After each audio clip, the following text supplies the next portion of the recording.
very, very challenging patients.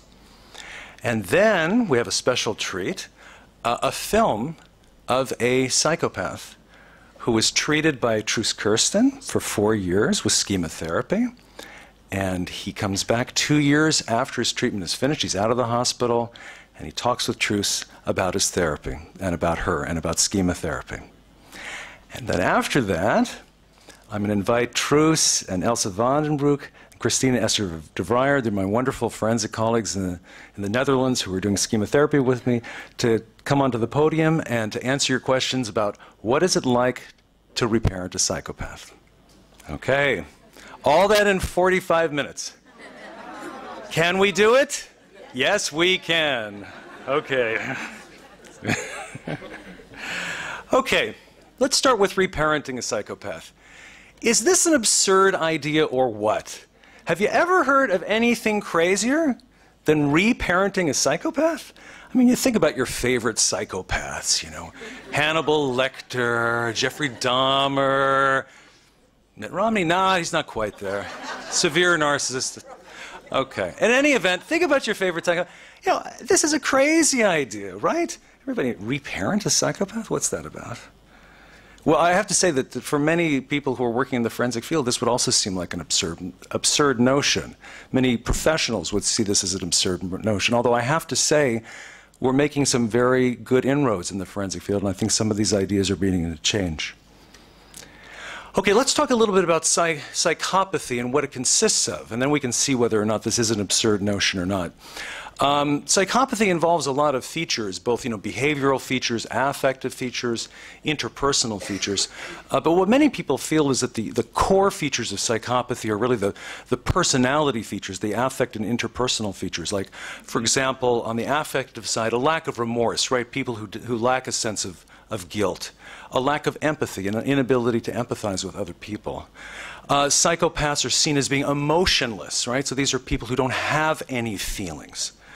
And on the interpersonal side, they're highly manipulative. They can be very superficial, very charming. They've got an agenda. They're very good at getting what they want. They have a grandiose sense of themselves. They're very dominant, very controlling. And they can be extremely ruthless, right? So they can be exploitative, predatory. They take what they want, and they have absolutely no regard for other people's feelings or rights or needs. So if you just take a look at these criteria and you think about the idea of reparenting a psychopath, then you think, well, yeah, come on, who are you kidding? I mean, a guy like this is just a hopeless case. Now, the views of psychopathy that are in the forensic field really reflect this. Generally speaking, people are quite pessimistic with regard to the possibilities for treating psychopaths. First of all, for the last 200 years, psychopathy has been seen as essentially an inherited condition. You know, it's sort of the bad seed theory. These guys are born bad because they have bad genes, and they always will be bad. And there have been various, variations on this theme, and the latest is, has been developed by a lot of people who are taking a cognitive neuroscience perspective and actually doing very nice research on psychopathy that shows that they do have a lot of emotional deficits. They have a harder time recognizing, for example, facial and vocal expressions of emotion, that if you actually show them facial expressions of emotion, you have them in an fMRI scanner, that their amygdalas don't light up as much. So, there is some, and there is also some evidence that there's a strong genetic component to psychopathy. So there is some support in the literature for the idea that there are some, genetic, potentially, or at least biological components to psychopathy.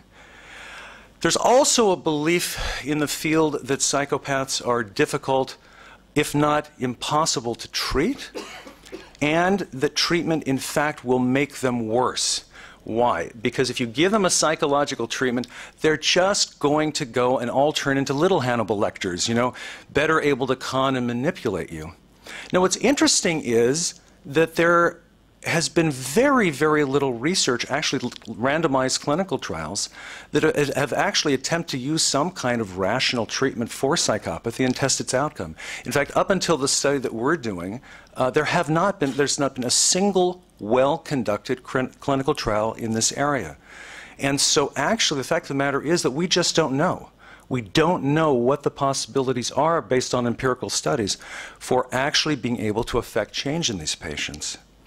Now, the pessimistic view I already mentioned, then you can't do anything with these guys. In the forensic field, there is a kind of minority position that passes as the optimistic point of view. And the optimistic point of view is what's known as the no cure but control model.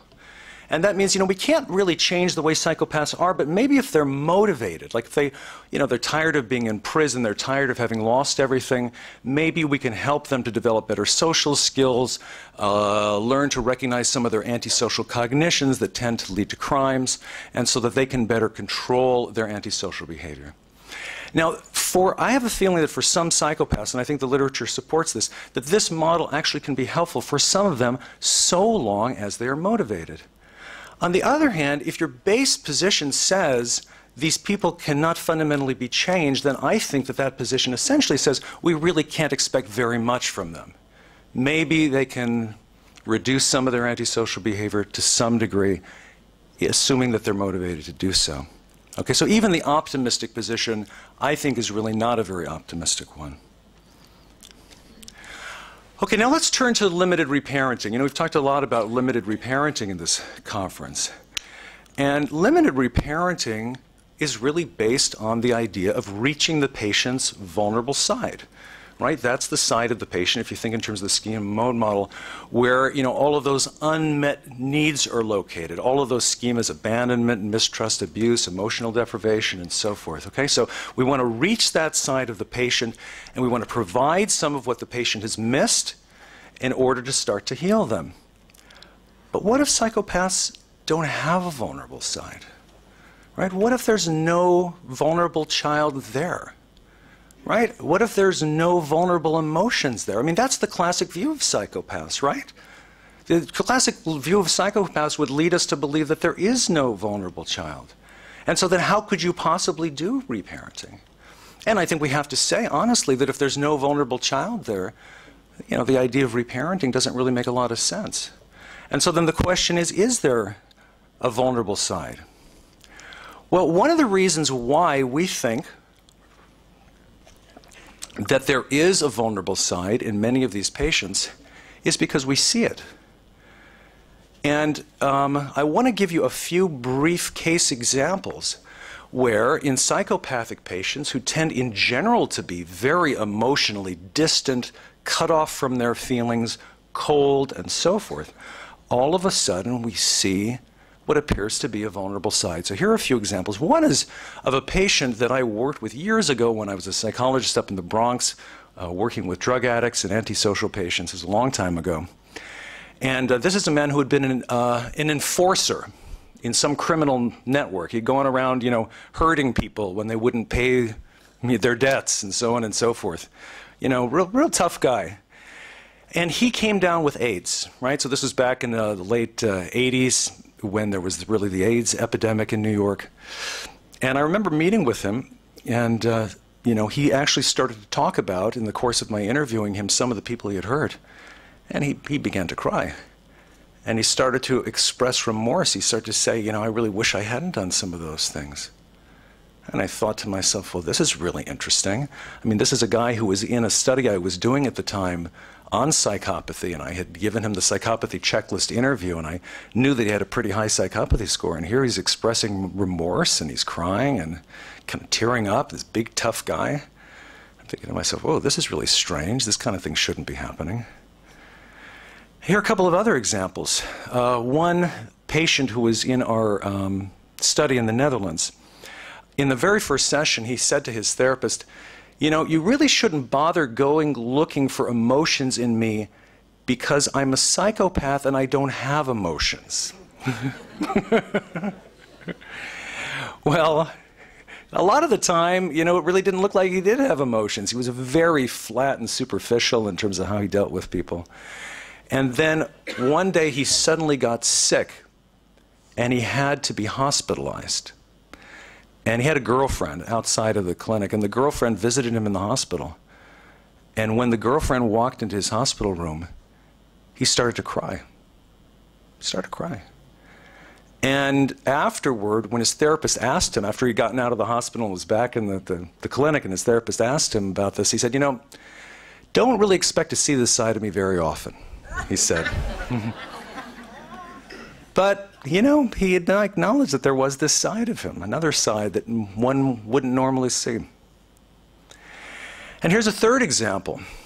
This is an example of one of Christina Esther's patients. This is somebody who had been doing very well, a psychopathic patient had been doing very well in schema therapy, and then ended up taking some illicit Valium, I think it was, and he got disinhibited, and at a certain point his behavior started to get more and more out of control, and he hit a staff member.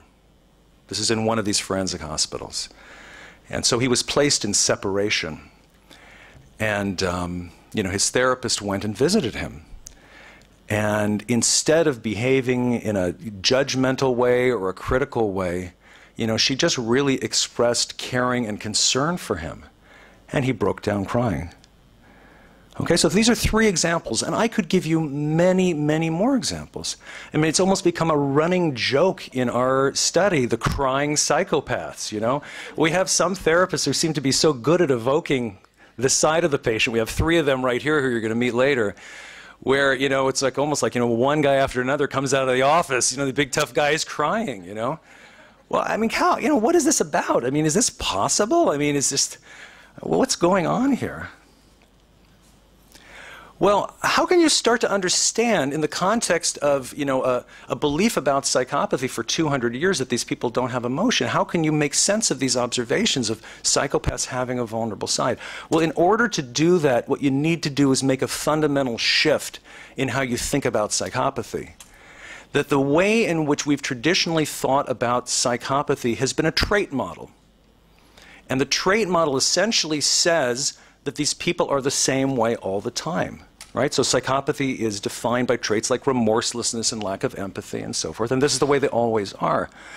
But one of the things that's really beautiful about the schema mode model that we use is that it's a state model. And it suggests that people have different sides of themselves, and that they may be capable in certain circumstances of reaching certain emotional states that they normally wouldn't. And if you go back to those 3 examples that I just gave, you know, what do all 3 of them have in common? If you think about the circumstances or the context for each of these people getting so emotional, it was a moment of sudden, unexpected vulnerability, right? Somebody gets sick, right? Somebody suddenly has an outburst and goes into separation, and there was something about that vulnerable moment that enabled them to get in touch with a more vulnerable side. And that's very consistent with the schema mode model, right? Which says that we all have different sides of ourselves. And so, just like other people, psychopaths also have different sides of themselves. And that they may actually be capable, in some cases, perhaps in many cases, of experiencing vulnerable emotions under certain conditions. And if you think about that, if it is possible to break through to the vulnerable side of a psychopath, then they may start to feel things. And if they can start to feel things, is it possible that they could develop empathy? And that they might even start to experience some what we call moral emotions, like shame or guilt. And if that were possible, could that potentially be protective in terms of their committing future crimes? Okay, so that's what we're after. Now, why, though, you know, if psychopaths are capable, or at least in some cases, of experiencing more vulnerable emotions, why don't we see that in them most of the time? Well, in our schema mode model, what we would say is that other sides of the patient are getting in the way. Right? So one of the things that we've done is develop a model of psychopathy where we talk about the presence of certain kinds of overcompensator modes in these patients, certain emotional states that they have developed as a way of turning the tables on other people, of taking the other hand, right? That is the kind of predominant way in which psychopaths cope. A self-aggrandizer side, a dominant or grandiose side of the patient, a side that puts himself above other people. a bullying side that uses threats and aggression to intimidate, an over-controlling side that focuses attention like a laser beam, a paranoid side that attempts to locate the source of a threat, a conning and manipulative side that plays a certain kind of role, a kind of a play actor in order to get what he wants in an indirect, covert way, and a predator side, a side that can be cold and ruthless and calculating, to eliminate a threat, eliminate a rival, eliminate an obstacle to getting what he wants.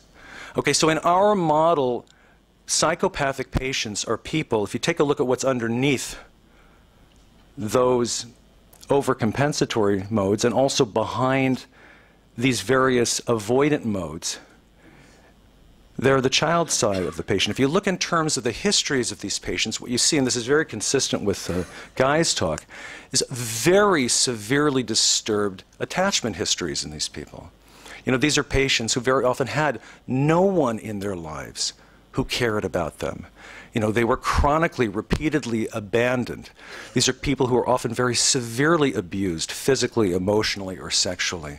You know, people who grew up in highly chaotic, unpredictable environments. And if you think about the attachment styles that, you know, Guy was showing, you know, many of them have a disorganized attachment style, a dismissive attachment style. There's a lot of research on psychopathy that supports that. So what that suggests is that there is potentially, you know, there are these child sides of the patient, an abused, humiliated, or abandoned child side, a lonely child, also an impulsive and angry child side, but that these are often hidden behind these other modes.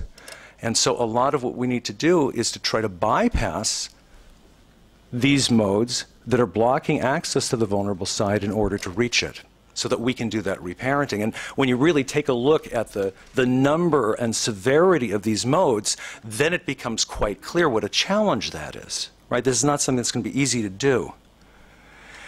But is it possible? Well, you know, it's possible. We're seeing it clinically in many of our patients, but you know, I just want to very quickly show you a little bit of experimental evidence that also suggests that it's possible to do.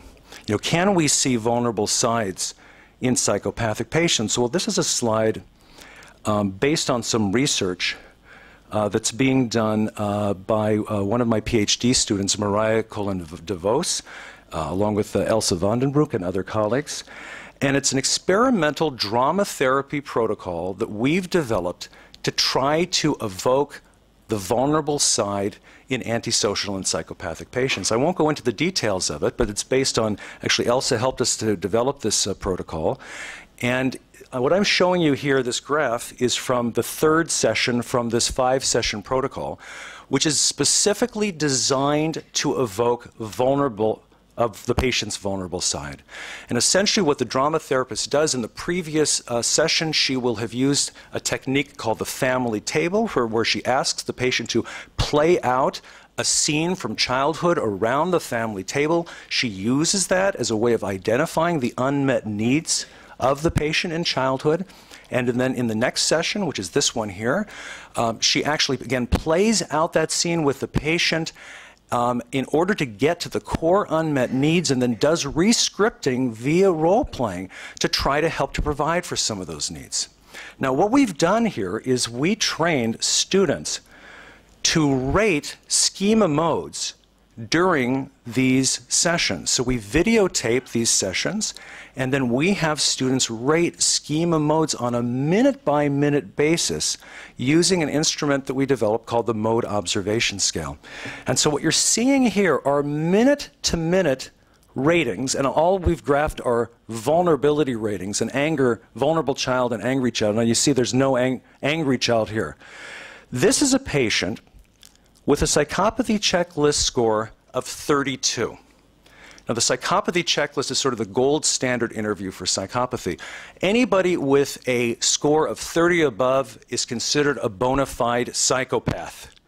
Okay, a score of 25 or above is even indicative of significant levels of psychopathy. So this guy here is the real deal. Now, this is not a schema therapy patient. This is a guy who actually had only been in the clinic for a short while. He hadn't had any really significant psychotherapy up until this time, so we deliberately chose patients who are relatively therapy naive. And take a look at these ratings. The mode observation scale is rated on a 5-point scale from 1, which is a complete absence of that mode, to 5, which would be an extremely high level of intensity for that mode. And these are the minute-by-minute ratings over 45 minutes of the session. And all of these blue lines indicate the presence of vulnerable child mode. Okay, so what you're seeing is, moderate levels of vulnerability in this patient during this drama therapy session. This is a psychopathic patient. So this is the first experimental evidence that we have that we can actually evoke the vulnerable side of in a psychopathic patient. So we're now starting to then have some experimental confirmation for what we're seeing in our psychotherapy sessions. Now, how does one go about reparenting a psychopath? Well, I'm only going to go over this rather quickly now because we're going to have our 3 experts here in a few minutes to also help to answer this question. But one of the things that's perhaps the most important thing is a persistent focus on attachment and experiencing emotions. Okay, these are people who are very emotionally walled off, and they are highly, highly mistrustful. If you had to talk about a single early maladaptive schema that's really central in these patients, it would certainly be the abuse mistrust schema. Okay, so what you have to do is be extremely patient and persistent with them and work slowly over a period of a year to a year and a half before you're going to really break through to vulnerable emotions in many of these patients. Now, sometimes it happens more quickly, but in any case, the therapist has to really be prepared to hang in there. And then a lot of what you need to do as the therapist then is also to make use of schema mode work. So in the beginning of the therapy, we teach the patient the schema mode model, and very interestingly, these patients will mostly readily acknowledge these modes like the bully and the conning manipulative side and the predator. Oh yeah, I have a predator side, absolutely. They recognize it. And once you've introduced that model, the beauty of it is that the therapist and the patient can talk about it. And eventually, the other people who are treating the therapist, like treating the patient on the ward, can talk with the patient about those modes too. And then you end up doing a lot of empathic confrontation and limit setting, particularly in the here and now of the therapy relationship. What is the mode, what's the side of you right now that's trying to back me into a corner? What's the side of you right now that's trying to get this kind of special privilege from me? What is this side? Okay? And then we make extensive use of experiential work, like, as you know, the imaginary rescripting, role-playing, and so forth, in order to, again, break through to emotions in these patients. Okay, now I'm not going to say anything more about the details of how we do the reparenting, because then we'll have a chance to talk in a few minutes with our experts. Okay, now, let's see, how are we doing on time? How much? In total? Yeah. 10 10 past 11. past 11. I have about 15 minutes. Okay, so I'm going to make this quick then. We're doing this randomized clinical trial, and we've been doing it since 2007 in the Netherlands. It involves 8 different forensic hospitals. The Royse Wissel in Venray, the Van der Hoeve Kliniek, the Oostvaarders Kliniek, the Mesdag Kliniek, Veldzicht, Asse, and the Royse Wissel's branch in Maastricht, known as Overmaze. We randomly assign patients to either get schema therapy or usual forensic treatment at each of these institutions. It's been a really long haul to get to a sufficient sample size. There's been a lot of institutional barriers, but at the same time, a lot of cooperation with these institutions. And we're now up to 101 patients enrolled in the study. We're almost finished with our recruitment, so we'll get up somewhere in the range of 101 to 105. It's a little lower than what we had hoped to for our power analysis. We were hoping to get up to 114, but nevertheless, this is far, far more than has ever been done in a randomized clinical trial in the forensic field with this kind of population. And so we're looking at a variety of different kinds of outcomes in these patients. And I won't go through all the details, but I want to show you, among other things, some of what we're finding. We've already have 30 patients who have completed the full 3-year treatment. It's a 3-year treatment. The design is very similar to the design from Arnout Arntz and Josephine Hiesenblau's original 2006 study. So they get 3 years of chemotherapy or 3 years of usual forensic treatment. We look at a variety of different outcomes, including using a standardized risk assessment measures to look at their level of risk. We also look at their progress in what's called resocialization. Resocialization means going through the process of being reintegrated into the community. In these forensic patients, if the patient's risk level has been lowered sufficiently, then they receive permission to begin to leave the institution, first for very brief periods of time under high supervision, and if that goes well, then eventually for periods of unsupervised leave. And this process of resocialization takes place over a period of 2 to 3 years. And so whether the patient gets into the resocialization phase is critical. And the reason is because if they never get to that point, then eventually the system gives up on them. And they're sent to something called long stay. And long stay basically means locked up, throw away the key. So there's a big incentive to get these patients out of the institutions, but only if their risk level, their risk for future violence and future crime has been sufficiently lowered. Now here are I'm going to show you very quickly some of the results in our first 30 patients to have completed the study. These happen to consist of 16 patients in the chemotherapy condition, 14 patients in the treatment as usual condition, and just by chance, in this small sample, a much higher percentage of high-scoring psychopaths ended up in the chemotherapy condition.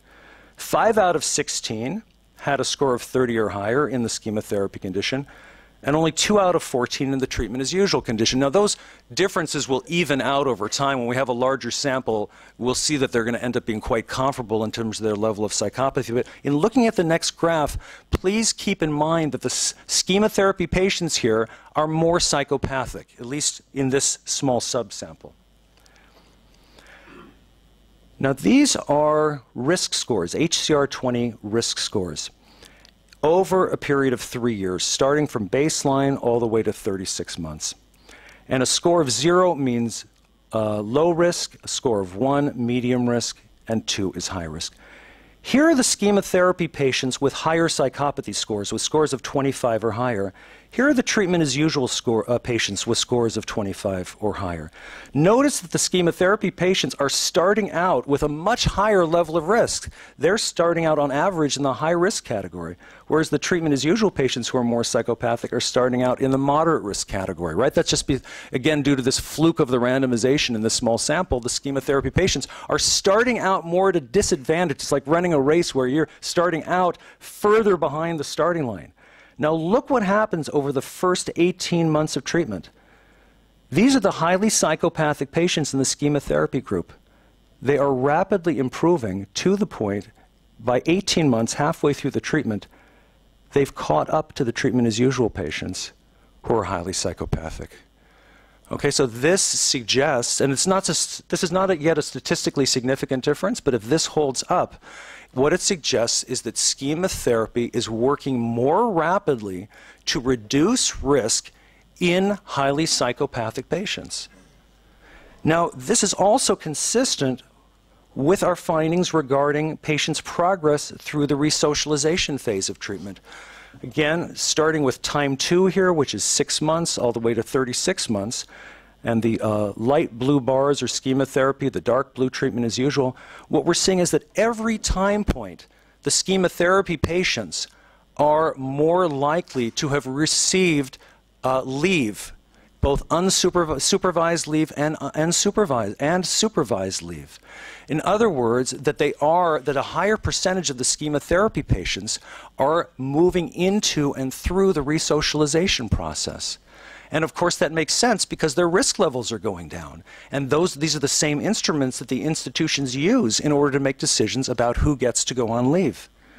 And if you look at the speed with which they go on leave, this is supervised leave, and this is unsupervised leave, we see the same thing, that the schema therapy patients are getting leave more quickly, an average of 4 to 6 months more quickly. And one of the advantages of that is in terms of cost effectiveness. Forensic treatment is very expensive. In the Netherlands, 1 year of forensic hospitalization costs 160,000 euros per patient. That's a lot of money. Well, we did some calculations that showed that the entire cost of treating one patient in schema therapy for 3 years in these institutions, including training and supervision and the salary of the therapist for the time he's doing the therapy, can be recouped fully if you reduce their length of the institution by only 2 months. And we're, it appears, going to be reducing it by at least 4 to 6 months. And that does not even include the amount of money that's saved if schema therapy proves to reduce recidivism. Think about the enormous costs of crime. This doesn't even take that into account. So schema therapy has the potential to be highly cost effective. Okay, now, I'm going to turn to our case.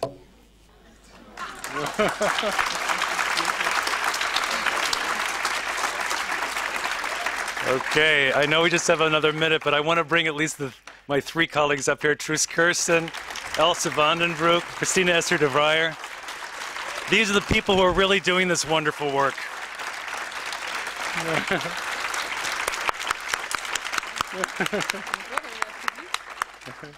Do we have time for 1 or 2 questions? Yes, we do. Okay, okay. Questions? There's a question over there.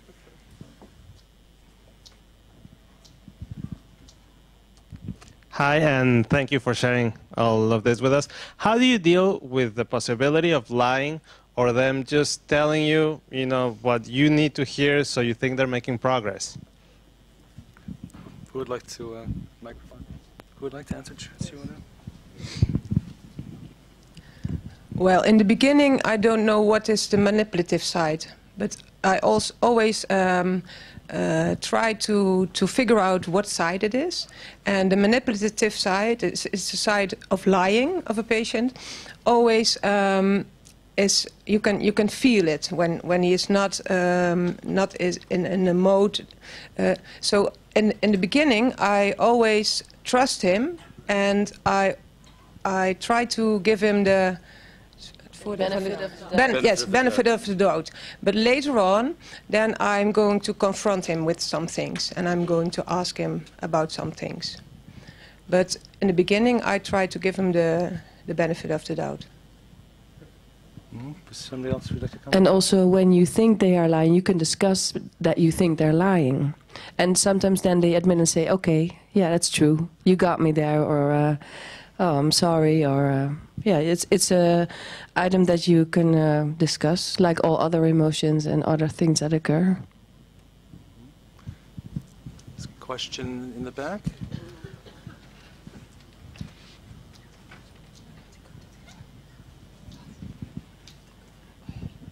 When you're trying to get in touch with those vulnerable child, vulnerable modes, all this emphasis on vulnerability so that they can feel emotion and so on, function better, some of them may come at you and say, well, if they're an incarcerated population, then they'd say, that's not going to work in here. I get in touch with a vulnerable side for me, I'm going to get clobbered, I'm not going to survive. And even some of them, when they go back to environments when they're out, they're going to tell you that these environments, that's just not going to work. I need these other modes in order to survive. How have you dealt with that?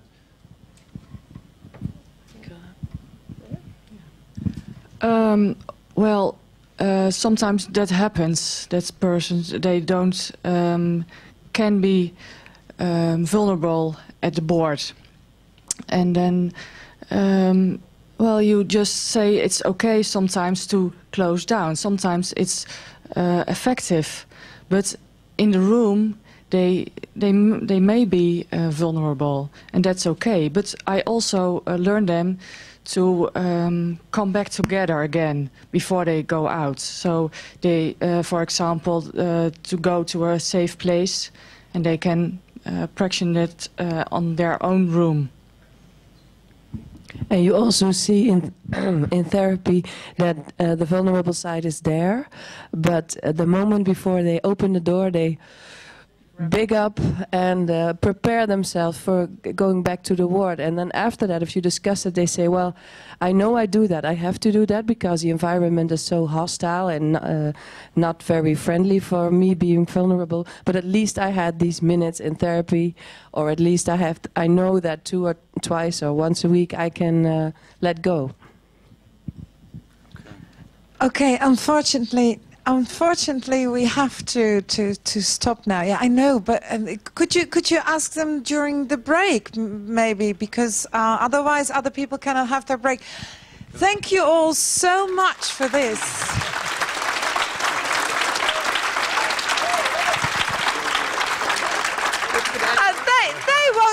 They won't take a break. They will stay here to answer questions. If I might also say, for those of you who are doing forensic work, we're going to get together at lunchtime. So if you meet in the lobby, we'll all go out. For those of you who are doing forensic work and want to do some networking, please join us at lunch.